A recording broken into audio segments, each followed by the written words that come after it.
pour faire plus d'analyse. On va manquer quelque chose à un moment donné, on va revenir sur un point. On va être capable de faire ça. Puis c'est pas sur papier, c'est sur les appareils que les gens vont utiliser. Donc ça crée un environnement beaucoup plus naturel, puis on se donne des données beaucoup plus réelles de ce qui se passe. La deuxième chose qui ajoute de la valeur en eye tracking, c'est qu'il y a beaucoup de questionnaires qui sont très qualitatifs. On aime ou on n'aime pas. On a vu, on n'a pas vu, on a compris, on n'a pas compris. Mais eye tracking va vous donner une dimension beaucoup plus quantitative des données. Donc, vous allez pouvoir dire des choses comme 23% des gens n'ont pas fait attention à telle partie versus telle chose. Puis aussi, il y a un des problèmes dans les questionnaires, ça va être que les gens vont dire des choses pour faire à d'autres gens. Ils ne vont pas vraiment se rappeler de ce qui s'est passé. Donc, eye tracking, ça va vraiment vous permettre d'avoir des données, sortir une heatmap, sortir un carré avec des chiffres, pour dire voilà. Dans les débats, ça aide toujours à avoir des chiffres. Comme ça, c'est pas l'opinion d'une personne versus l'autre, c'est vraiment c'est des données. Donc, il n'y a rien à négocier. Next. Donc, je vous ai mis un exemple de quelque chose que les gens testent beaucoup. Ça va être comme un stand de publicité. Donc, on va faire du A/B testing ici, où le bébé va regarder la personne, où le bébé va regarder le texte. Donc, il y a beaucoup de gens qui vont dire oui, j'ai lu le texte, mais à quelle intensité?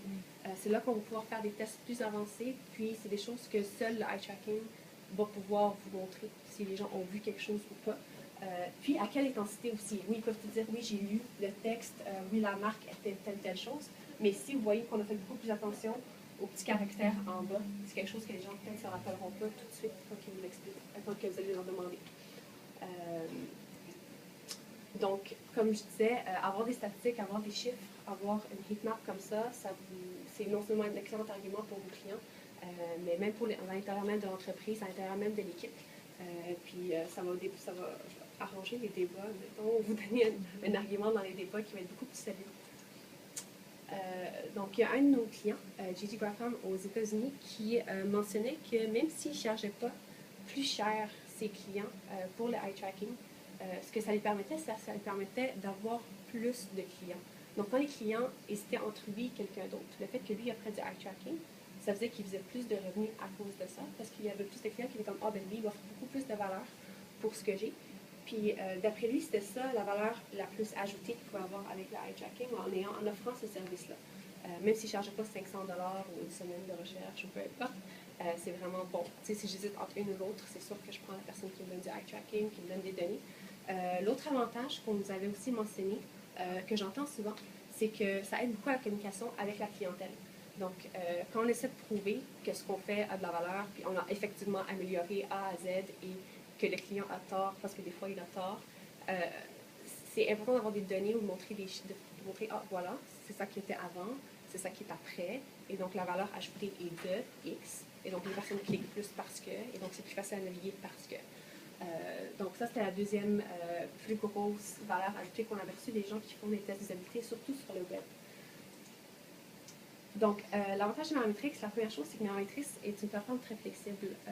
On a un SDK, en fait, qui fait qu'on peut s'intégrer avec beaucoup d'autres softwares. C'est facile de, par exemple, travailler sur Excel, SPSS ou MATLAB pour les gens qui sont à l'université et les gens qui font de la recherche universitaire connaissent déjà ces outils-là, ils peuvent tout intégrer. C'est facile pour eux d'aller chercher les données. Une fois qu'ils écrivent leur code sur MATLAB, ça roule tout seul. Peut-être pas idéal pour les gens qui font l'usabilité, mais pour ces gens-là, c'est très populaire Merametrix, puis ils ont le package plus de base. L'autre avantage aussi, c'est si vous êtes déjà à l'aise avec des softwares eye tracking comme iWorks, Case Tracker, Attention Tool, ben Merametrix est aussi intégré avec eux. Donc, il n'y a pas une formation additionnelle à faire pour les gens qui sont capables d'utiliser ça. Tout ce qu'on fait, c'est acheter un hardware qui est beaucoup moins cher, puis fonctionner avec les mêmes softwares qui vont pouvoir faire l'analyse que vous connaissez. Dernièrement aussi, on a un de nos resellers en Europe qui a fait une intégration avec Moray. Donc, ce qu'on peut faire, c'est acheter un plugin qui fait qu'on a le eye tracking data qui fonctionnerait dans Moray, qui s'intégrerait dans Moray directement. Si ça vous intéresse, il faudrait juste vous mettre en contact avec ces gens-là. Acheter le plugin de chez eux. Quel est le prix du plugin? Ils sont dans les centaines de dollars, mais ça devrait être pas super. Moi, j'ai suggéré mon propre prix. Je ne faites pas ça trop cher. Mais c'est ça. Donc, ça veut dire qu'on capte une seule session Et on fait l'eye tracking en même temps qu'on fait le test. Exactement. Fait que là, ce qu'on ferait, c'est qu'on verrait les lignes de eye tracking sur ce qui se passe sur l'écran pendant qu'on est en train d'enregistrer le reste de la session. Il y a le problème dans Maury, c'est qu'on peut pas faire des analyses avancées, mais durant la session, on sait ce qui se passe en temps réel. Donc, c'est sûr que ça ajoute de la valeur ajoutée quand on est en train de poser des questions, puis on se dirige vers une direction, puis là, on peut se tasser vers l'autre. C'est en temps réel, donc ça fonctionne solidement comme ça. Ils nous ont envoyé une vidéo en démo, mais quand ils vont nous renvoyer une plus belle, vous la partagerez. Parce qu'on n'est pas sûr de comprendre qu'est-ce qui se passe sur la vidéo. Mais c'est ça, on travaille, ça va sortir bientôt, puis c'est sûr que ça va être disponible même en lien sur notre site web pour les gens qui ont besoin de plus d'informations, vont aller la chercher, quoi que ce soit. Donc, davantage flexible. Deuxième avantage, au niveau du prix, la moyenne des eye trackers qui sont dans le même genre de qualité que le nôtre, dans le sens que c'est 60 Hz, ça utilise le même genre de technologie. En hardware, ça va coûter autour de 28 000 en hardware. Ensuite, on ajoute du software qui peut être entre 5 000 et 10 000 donc, une solution complète pour faire toutes vos analyses va vous coûter entre 30 000 et 50 000 pour faire du eye tracking. Même s'il y a des modèles qui sont de moins en moins chers, c'est parce qu'on est en train de descendre la qualité pour avoir plus de marché dans ce marché-là. Là, je suis en train de comparer pour les gens qui ont le même rate de caméra que nous, avec le même genre de technologie. Donc, ça, c'est un des avantages principaux de Mirametrix. On peut faire ça parce que nous, ce qu'on a fait, c'est au lieu d'investir dans du hardware qui est extrêmement compliqué, on a investi dans du software qui est très intelligent. Donc, ce qu'on fait, c'est qu'il y a des gens que je vais vous montrer dans l'équipe de R&D qui continuent à travailler à trouver des solutions software au lieu d'ajouter plus de caméras dans le hardware. Donc, on garde le prix du hardware bas, mais on travaille sur le software pour faire plus d'algorithmes qui sont intelligents et qui sont capables de comprendre à long terme. Le deuxième avantage, c'est que notre solution, c'est un plug and play. Donc, c'est USB et power. Puis là, quand c'est branché, je vais vous montrer dans le démo, quand c'est branché, tout ce qu'il faut être dans la caméra. Fait que là, on arrange la caméra pour être le visage dans la caméra, parce que sinon, ça ne marche pas. Puis ensuite, on clique sur calibration, puis ça roule. Donc, le setup total, 5 minutes si vous n'avez jamais fait ça de votre vie. Donc, puis avec le temps, moi, ça me prend une trentaine de secondes, je fais ma calibration, puis je suis partie. Puis là, on commence déjà à faire l'enregistrement. Donc, c'est prêt, ça prend pas de... Vous allez voir qu'il y a des eye trackers qu'il faut placer dans un certain angle, puis il faut mesurer plusieurs choses, puis on se met une calculatrice, puis on arrange les côtés. Puis ça, c'est vraiment, tant que la caméra est capable de voir les yeux, ça va capter. Si on sort de la caméra puis on revient, ça va recapter. Fait que tant qu'il y a une image, on va avoir les yeux, puis ça va faire du eye tracking. Donc, avec les lunettes, qu'est-ce que ça fait? Donc, avec les lunettes, ça fonctionne. Il y a ce problème avec les lunettes qu'il pourrait avoir, c'est parce que c'est de la lumière infrarouge. Des fois, ce qu'il va faire, c'est que ça va refléter dans les lunettes, puis la lumière va refléter à l'extérieur à la même place que lorsqu'elle a pupillé. Dans ce cas-là, on va avoir une grosse tache blanche à cause de la réflexion, puis on ne verra pas les lunettes. Pour arranger ça, ce qu'il faut faire, c'est approcher le eye tracker puis le monter. Fait que changer l'angle pour que la réflexion n'arrive pas directement dans la caméra. La réflexion arrive plus haut, puis là, c'est juste une question de Tu détectes au calibrage facilement? Ben, en fait, dès que tu allumes le eye tracker, tu vas voir une image du visage. Donc là, si tu vois qu'il y a un gros spot blanc dans l'œil, c'est qu'on pourra pas... C'est ça, il installe là. Donc là, ce qu'on fait, c'est qu'on peut juste changer l'angle pour que les lumières frappent dans un angle différent. Puis ça s'ajuste, puis c'est juste... Il y avait une problématique avec les lunettes bifocales aussi, les lunettes à double foyer avant. Je sais pas Oui, si mais en fait, ce que ça fait, ça étire le glint. Ça, il n'y a pas grand-chose à faire, ça va juste réduire l'accuracy un peu. Mais on ne peut rien faire. Parce que le glint, au lieu d'être un point, il va devenir une ligne. Parce que ça avoir l'étire. ça plus... Mais si c'est un point, c'est beaucoup plus précis que si ça devient une ligne. Là, il y a une grande marge d'erreur. Là, ça va dépendre qu'est-ce qu'on va tester. Là, c'est sûr que si c'est 1 cm sur l'écran, déjà, ça va. Si on teste des mots, ça va un peu moins. Donc, ça va vraiment dépendre. Avec les lentilles? Lentilles, il n'y a aucun problème. Fait que nous, on a déjà eu des problèmes avec des personnes, notamment des femmes, qui avaient des cils très longs. Il n'y a pas de problème. Le problème avec les cils très longs, c'est quand l'eye tracking va être placé en haut. Parce qu'on va juste voir une partie de l'œil. Mais nous, notre eye tracker se place en dessous de l'écran, donc c'est impossible qu'on regarde plus bas qu'en dessous de l'écran. Donc, on va toujours avoir l'œil. Il y avait certaines personnes qui avaient les yeux très bridés, qu'on ne voyait pas le cercle complet de l'œil, mais on a trouvé une solution à ça, software encore, où est-ce qu'on trouve, au lieu de trouver le cercle, on trouve la limite des extrémités juste à l'horizontale et non pas à la verticale, puis c'est là qu'on trouve la moitié. On fait tout de software, on fait pas de hardware. C'est comme tout, c'est des mathématiques. Fait que là, à partir de là, on est capable de faire, bon, si la distance est trop pas circulaire parce qu'il nous manque la moitié de l'œil, on prend juste la distance à l'horizontale, puis on prend la moitié de ça, puis ça va être la moitié de l'œil. Donc, ça, c'est notre solution, mais on en a d'autres. On a trouvé une solution pour les lunettes aussi, encore plus solide, là, mais elle n'est pas encore release, mais ça s'en vient. Il n'y aura plus de problème pour les lunettes du tout. Donc, l'historique, j'ai un bout qui manque. L'historique de Mirametrix, comment ça a commencé, puis pourquoi on a une solution différente des autres personnes. C'est que ça a commencé par une recherche à l'université de rouge sur noir, ça ne marche pas. Recherche universitaire Colombie-Britannique par un professeur qui fait de la recherche en eye tracking en 3 dimensions, dans l'espace en 3 dimensions. Donc, est-ce que je regarde le plan ici ou le plan là? Même si le eye tracking en général se fait en 2D, lui, ce qu'il voulait faire, c'est voir s'il y avait une solution pour le 3D. Puis, pour faire ces tests et comparaisons, il n'avait pas trouvé un eye tracking qui était assez facile à utiliser et assez abordable pour sa recherche universitaire. Donc, c'est sûr qu'on ne peut pas aller chercher 50 000 dans les années 2000, c'était ça que ça coûtait encore, pour acheter un eye tracker juste pour comparer ou voir qu'est-ce qu'on peut faire de différent. Il a créé son propre hardware. Puisque c'était quelqu'un qui n'était pas très fort en hardware, il a plus concentré son effort sur le software. Et c'est là que la recherche a commencé. Le développement s'est fait à partir de 2008, où Mirametrix est en fait né comme une compagnie qui fait un produit. Puis ça l'a incubé à Montréal en 2011. Ça, c'était encore du développement, ça, c'est un des premiers prototypes qu'on a fait.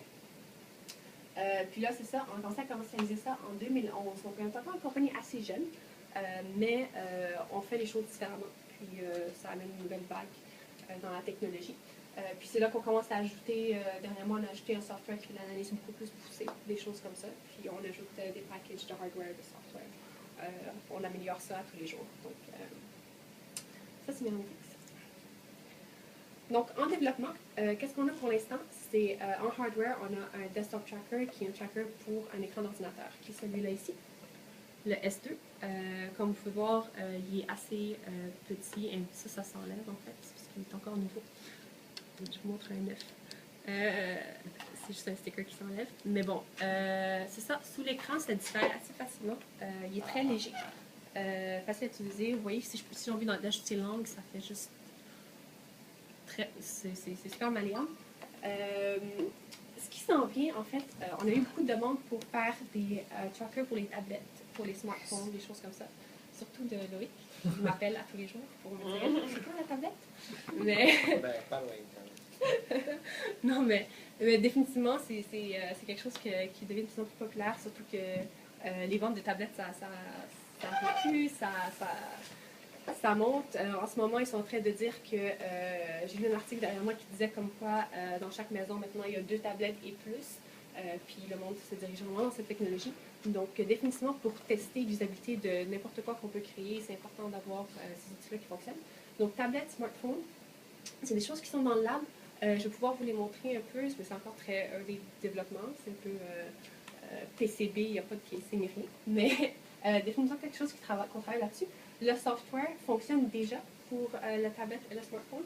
Donc là, ce qu'on essaie de faire, c'est voir quel hardware pourrait se clipper à ça ou comment on fait en sorte que ça ne bouge pas, que ça se déplace pas, que c'est facile à utiliser. Mais aussi malléable, parce que d'après ce que je comprends, les gens peuvent s'en servir en haut, peuvent se mettre sur ses genoux, leurs genoux, etc. Donc, on ne peut pas avoir un eye tracker qui se promène par rapport à ça. Donc, on essaie de faire des tests en ce moment pour voir qu'est-ce qui fonctionne, qu'est-ce qui ne fonctionne pas, pour s'assurer qu'on a le bon setup pour que ça soit optimal. Solution logicielle, on a un software de base qui ramasse les données. Ça, c'est le software qui est très populaire pour les gens qui font de la recherche universitaire, justement parce qu'ils ont toutes les données. Ça donne un Excel sheet immense avec plein de colonnes, avec plein d'informations. Mais c'est excellent pour les gens qui font de la recherche parce que ça se met bien dans Excel, ça se met bien dans MATLAB. On a des données raw, direct comme ça, pas filtrées, rien. Donc, puis on a une ligne à toutes les 16 millisecondes. Donc c'est énorme, ils peuvent faire tous les genres de recherches qu'ils veulent. Ils peuvent enregistrer, rejouer des vidéos, des choses comme ça. Qu'est-ce qui fit plus avec les gens qui font du marketing ou d'usabilité? C'est plus la suite qu'on a. Elle est capable de faire de l'analyse plus en direct des régions d'intérêt. l'agrégation. Si on enregistre une cinquantaine de personnes, on ne va pas commencer à faire des Excel, une personne à la fois.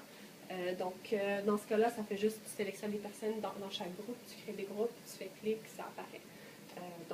En tant que, pour sauver du temps, définitivement, c'est ce genre de software-là qui fonctionnerait le mieux.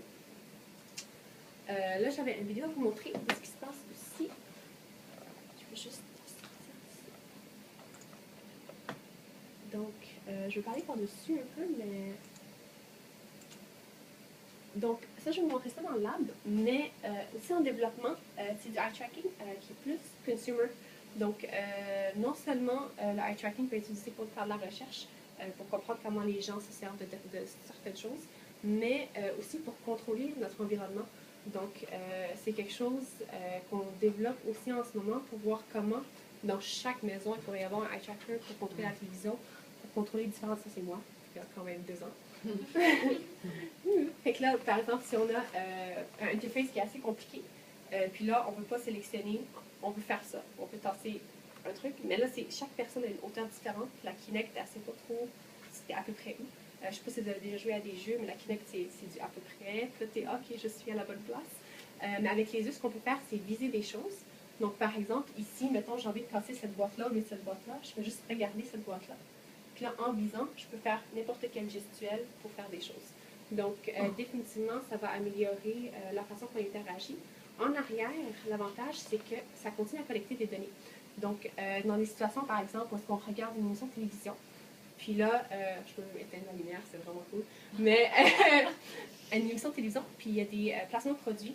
Bien, en arrière, il y a des calculs qui se font sur quel produit on regarde le plus, et donc lequel est mieux placé, et donc lequel devrait générer plus de revenus.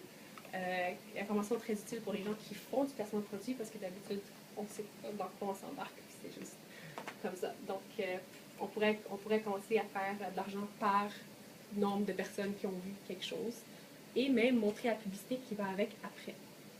Donc, si on regarde une certaine marque de laptop comparée à l'autre, c'est celle-là qui va apparaître. Puis ça fonctionne déjà dans les démos. Donc là, il faudrait juste intégrer ça avec les gens qui font du content. Donc, ça, c'est Mirametrix. Tu dis qu'il y a un système d'eye tracking qui va être intégré dans des laptops, c'est ça? Oui, ça se fait. Parce que l'avantage qu'on a, c'est que nous, c'est une caméra assez simple. La même caméra qu'on a en fait sur les laptops. Puis des lumières LED. Fait qu'il faudrait juste... C'est pas ça qui coûte cher. C'est pas ça qui coûte cher. C'est vraiment tout ce qu'on fait en développement de software. Si ça se produit, le problème c'est que là on ne produit pas en grande quantité, mais si on commence à produire en millions d'units, puis on commence à mettre ça dans les télévisions, ça coûte absolument rien, c'est dans les dollars. Donc c'est ça. Donc ça c'est... Oui, mais Tobii, ils ont 2 caméras HD, ils ont, tu sais, à un moment donné, il faut que tu fasses tes batailles. Le problème, c'est que quand Tobii a commencé, ils ont été un peu pris dans un piège parce que les ordinateurs n'étaient pas encore assez puissants pour faire tout le processing. Donc, eux, ils étaient obligés de mettre le processing power et créer du hardware qui est capable de faire tous les algorithmes à l'intérieur. Nous, on est arrivé un peu plus tard où est-ce qu'on était comme non. Nous, on envoie les données, puis l'ordi fait le reste de la job parce que les ordi, ça coûte beaucoup moins cher maintenant. Les gens peuvent s'acheter des ordinateurs très puissants. Puis c'est ça que le monde a. Donc, nous, on prend avantage de cette direction-là, puis la technologie qui avance.